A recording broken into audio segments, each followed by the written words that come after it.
Think you've seen every muscle-bound monster the '70s had to offer? Think again. The decade wasn't just about flashy stripes and loud exhausts. Some of the fastest cars wore their speed in silence. From overlooked muscle to rare imports, here are 10 '70s sleepers you've probably never heard of. Let's blow the hood off the quiet killers of the street.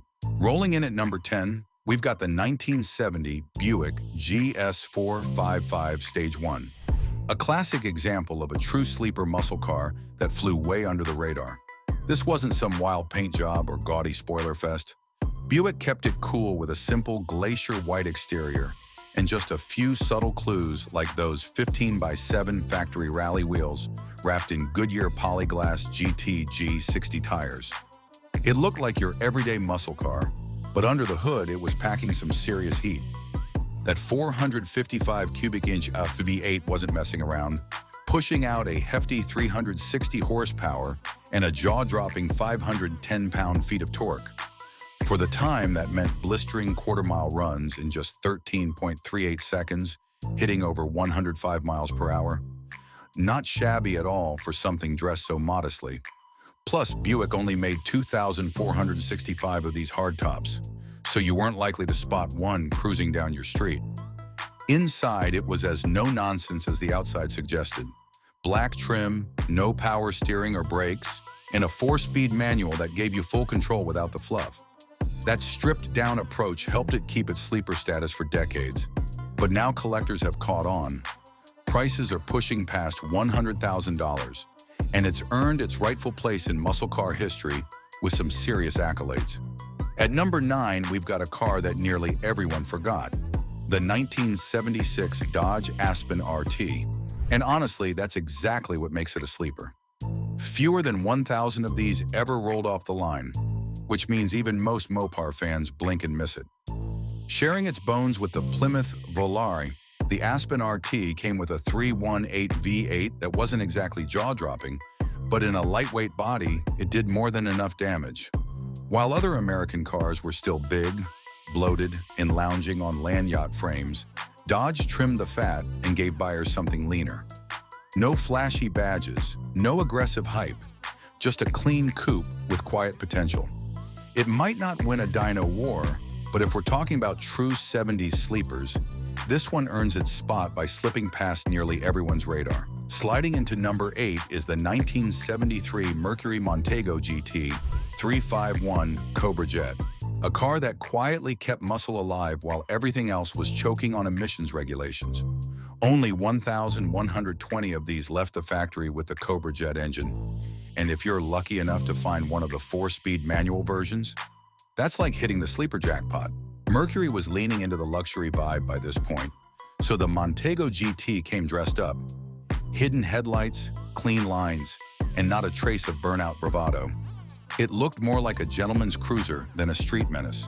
But under the hood, that 351 Cobra Jet didn't care about appearances. Inside, it was a clear step up from your usual bare-bones muscle fare.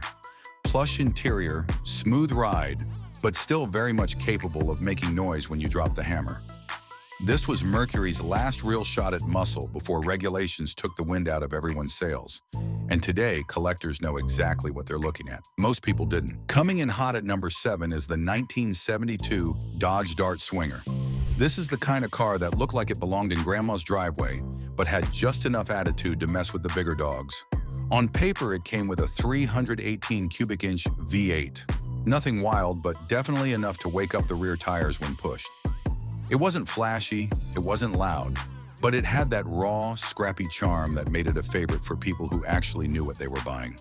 The Dart Swinger was Chrysler's way of saying, yeah, times are tough, but we're not done yet. With emissions tightening and the economy in the dumps, a lot of automakers just gave up. But the Dart Swinger kept things fun. Light body, decent power, and rear-wheel drive that begged to kick out on corners. It didn't scream muscle, but it whispered it just loud enough for anyone paying attention. Definitely a sleeper that earned its stripes the hard way. At number 6, we've got the 1971 Chevrolet Biscayne 407, a car that looked like it should be delivering mail, not tearing up quarter miles. This thing was peak sleeper. No chrome, no stripes, just basic wheels and fleet car blandness. But under that bare-bones exterior, a legit 407 big block V8, and if you were lucky, a 4-speed manual with a Hurst shifter to ring it out properly. The Biscayne didn't care about your fancy interiors or creature comforts. Inside, it was all business, bare dash, basic gauges, no distractions. It wasn't trying to win any style points, and that's what made it lethal. It was the perfect muscle car for people who didn't want anyone to know they were driving a muscle car. Sure, it was big and heavy, and yeah, gas mileage was tragic, but for drag racers and gearheads in the know, that was part of the charm.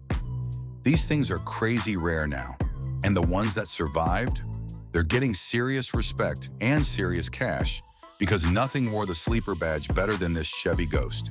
At number 5, we're throwing convention out the window with the Dodge Omni GL HHS. Yes, that Omni, the boxy Econo hatch that your aunt probably drove, until Carroll Shelby got his hands on it and turned it into a street weapon.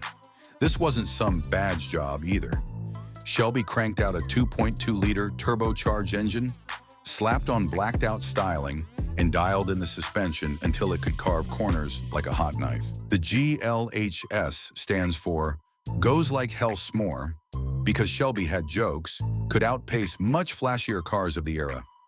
It was light, quick off the line, and had handling that actually kept up with its straight-line speed. And while it looked like just another compact at a glance, anyone who tried to line up against it quickly found out they were in trouble.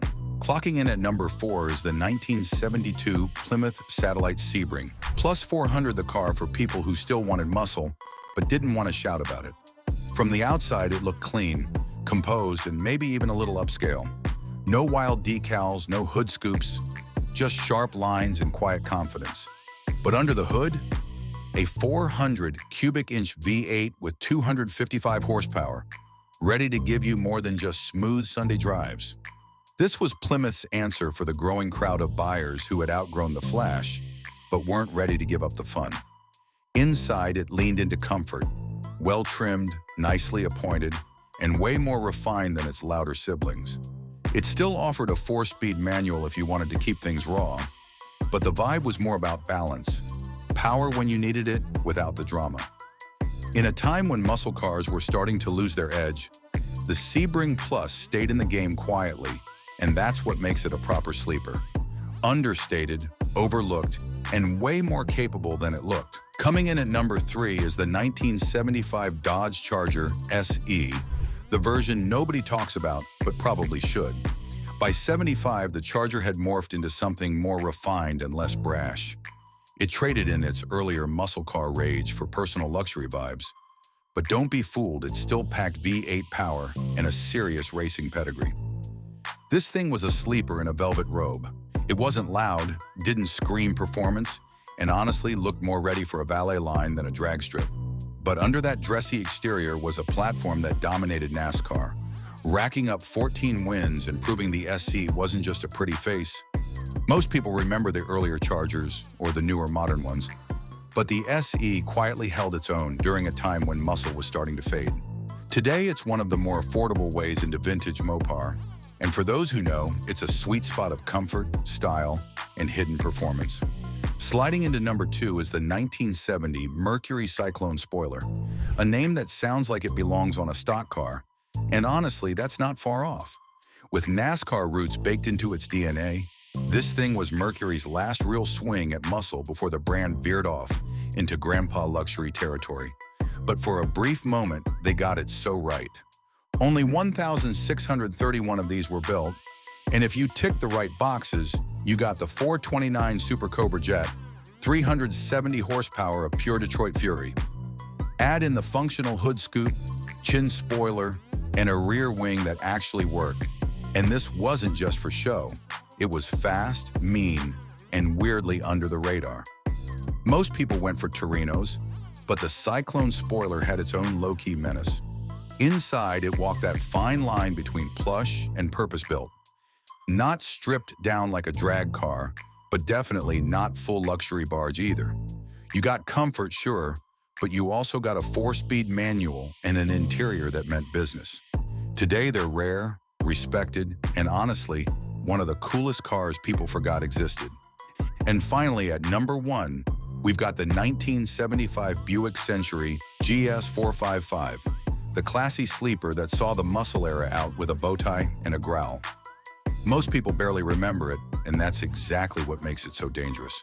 It wasn't flashy, it wasn't loud, and it certainly didn't advertise the fact that under that smooth, mature exterior was a 455 cubic inch beast lurking. This was Buick trying to walk a tightrope in a post-gas crisis world. Give buyers a car that looked respectable, felt upscale, but could still roast tires if you poked it hard enough. Fewer than 1,300 were built, and if you snagged the Indy 500 pace car version, you got a proper sleeper that even your uncle in accounting would drive and maybe destroy you at the next red light. The interior? Pure Buick. Soft, quiet, polished, but that GS badge meant something. It meant there was still a bit of mischief hiding under all that refinement. As Buick waved goodbye to the muscle car era, the Century GS 455 whispered one last "don't underestimate me," and then quietly vanished. But real gearheads, they never forgot.